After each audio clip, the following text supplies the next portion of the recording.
Hello বন্ধুরা, আমি শুভ্রা রান্নাঘরে বরিবো চ্যানেলে আপনাদের স্বাগত জানাই। আজকে আমি ফুলকপির মাঞ্চুরিয়ানের রেসিপি শেয়ার করব। শুধু মুখে সন্ধ্যার জলখাবারে কিন্তু এই রেসিপিটা দারুণ লাগে। ফুলকপির সম্পূর্ণ আলাদা স্বাদের একটা রেসিপি। এছাড়া ভেজ চাউমিন বা ভেজ ফ্রাইড রাইসের সাথেও এটা দুর্দান্ত লাগে। চলুন তবে রেসিপিটা দেখে নেওয়া যাক।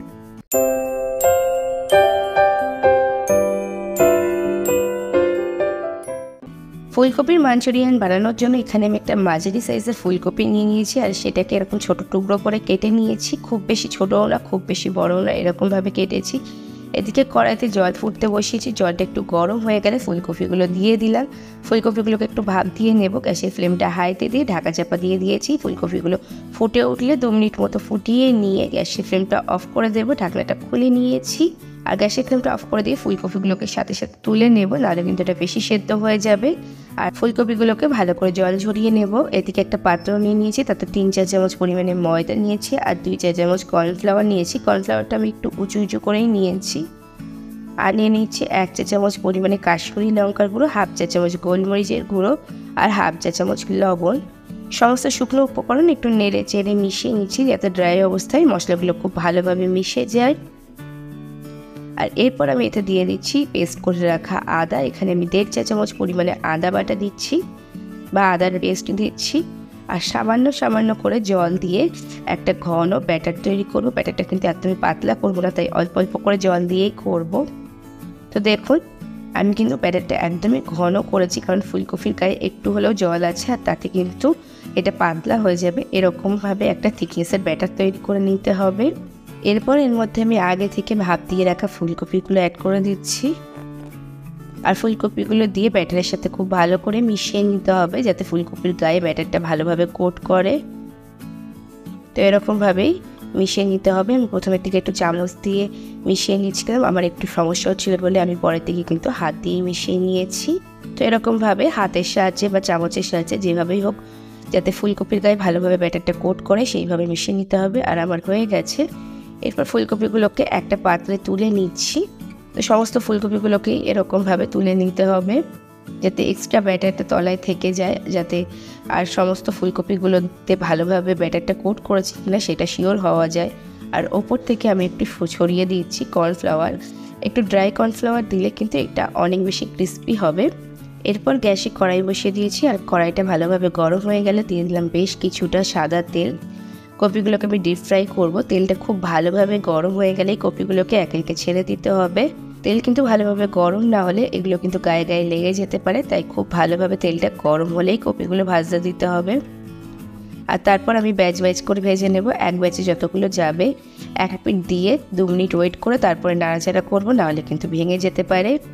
আর তারপর ভালো করে নেড়ে চেড়ে হাই টু মিডিয়াম ফ্লেমে দিয়েই ভাজবো, যেহেতু কপিগুলো আগে থেকেই সিদ্ধ। আর হাই ফ্লেমে দিয়ে ভাজলে কিন্তু বেশ সুন্দর একটা কুড়মুড়ে ভাব আসবে, মানে ক্রিস্পি হবে বাইরে থেকে। তো হাই ফ্লেমে দিয়ে 4 থেকে 5 মিনিট নেড়ে চেড়ে ভেজে নিলে বেশ সুন্দর একটা কালার আসলে, এরকম লাল বেশ কালারটা আসবে, সেই সময়ই ভাজাটা কিন্তু হয়। এই পকোড়াগুলো কিন্তু এইভাবে খেতেও ভীষণ ভালো লাগে। তারপর এগুলোকে আমি তুলে নেব। প্রথমে একটু খুন্তির সাহায্যে ধারে দিয়ে নিয়েছি, তারপর একটু ঝাঁঝরি দিয়েই এগুলোকে তুলে নিচ্ছি, যাতে এক্সট্রা তেলটা থেকে যায়। তো সমস্তগুলো একইভাবে ভেজে নিয়েছি। এরপর আমি একটা সস তৈরি করে নেব। তাতে একটা ছোট বাটিতে নিয়ে নিচ্ছি 2 চা চামচ পরিমাণে সয়া সস, 1 চা চামচ রেড চিলি সস, আপনারা চাইলে গ্রিন চিলি সসও অ্যাড করতে পারেন। আর দিয়ে দিচ্ছি 3 চা চামচ পরিমাণে টমেটো সস বা টমেটো কেচাপ। আর তারপর দিয়ে দিচ্ছি বেশ কিছুটা জল, 1/4 কাপ জল আমি প্রথমে দিয়েছি। দিয়ে সমস্ত সসগুলোকে ভালোভাবে নেড়ে চেড়ে মিশিয়ে নিচ্ছি। আর ভালোভাবে নেড়ে চেড়ে মিশিয়ে নিয়ে আরও 1/4 কাপ জল আমি অ্যাড করে দিলাম। মোটামুটি এখানে আমি 1/2 কাপ পরিমাণে জল অ্যাড করেছি। সসের মিশ্রণটা আমার তৈরি হয়ে গেছে। এরপর ওই কড়াইতে যে তেলটা ছিল তার থেকে বেশ কিছুটা তেল তুলে রেখে মোটামুটি 2 চা চামচ পরিমাণে তেল রেখেছি আমি। আর সেই তেলে আমি দিয়ে দিচ্ছি 1 চা চামচ পরিমাণে গ্রেট করা আদা, আর 1 চা চামচ গ্রেট করা রসুন, আর দিয়ে দিচ্ছি 4-5টা লঙ্কা কুচি। ঝালটা আপনারা স্বাদ বুঝেই দেবেন। আর সমস্ত কিছু 2 মিনিট মতো নেড়ে নেব। এখানে আমি গ্রেট করা আদা রসুন দিয়েছি, আপনারা চাইলে মিহি করে কুচি করেও দিতে পারেন, তবে বাটা আদা রসুন না দেওয়াই এখানে ভালো, এতেই বেশি ভালো স্বাদ আসবে। আর সমস্ত কিছু 2 মিনিট মতো ভেজে নেব, বেশ সুন্দর একটা গন্ধ বেরোনো পর্যন্ত। আদা রসুন থেকে যখন খুব সুন্দর একটা গন্ধ বেরোবে, তখন আমি সসের মিশ্রণটা অ্যাড করে দিলাম। এরপর সমস্ত কিছু ভালোভাবে নেড়ে চেড়ে মিশিয়ে নেব, আর গ্যাসের ফ্লেমটা হাইতে দিয়ে ফুটে ওঠা পর্যন্ত ওয়েট করব। সসটাকে খুব ভালোভাবে নেড়ে চেড়ে মিশিয়ে নিতে হবে। আর দেখুন সমস্ত কিছু ফুটতে শুরু করেছে। এরপর আমি ফুলকপির পকোড়াগুলো অ্যাড করে দেব। যেহেতু আমি আজকে ফুলকপির মাঞ্চুরিয়ান করছি তার জন্য এটাকে সসে দিচ্ছি। আপনারা যদি চান এটাকে এমনিও খেতে পারেন। আমার এই ভাজার সময় কিন্তু অনেকগুলো ফুলকপি খাওয়া হয়ে গেছে, হাতে হাতে সবাই মিলে খেয়ে নিয়েছিলাম।